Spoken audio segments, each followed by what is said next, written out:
জানেন আপনি যখন মারা যাবেন মুনকার নকির আসার আগে আরেকটা ফেরেশতা কবরে আসবে, যার নাম রুমন। সে আপনাকে বসাবে, বলবে লেখো, উকতুব আমালাক, তোমার ৬০ বছর কি কি করেছো প্রত্যেকটা মুহূর্ত লিখে দাও। ৭০ বছর যা যা করেছো সব লিখে দাও। ৯০ বছর যা যা করেছো সব লিখে দাও।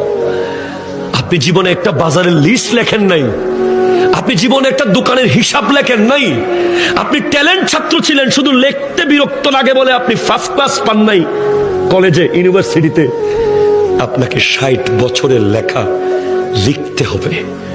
প্রশ্ন করবেন, এই ফেরেশতা কালি কোথায় পাবো এত? বলবে মুখের থুতুকে কালি বানাও। কলম কোথায় পাবো? হাতের আঙ্গুলকে কলম বানাও। কাগজ কোথায় পাবো? গায়ের কাফনকে কাগজ বানাও। লিখে দিতে হবে। নামাজ পড়েছেন, কলম চলবে দ্রুত। রোজা রেখেছেন, কলম স্পিডে চলবে। দান করেছেন, কলম স্পিডে চলবে। মা বাবার খিদমত করেছেন, কলম দ্রুত চলবে। সুদ খেয়েছেন, কলম চলবে না। ঘুষ খেয়েছেন, কলম চলবে না। জুলুম করেছেন, কলম চলবে না।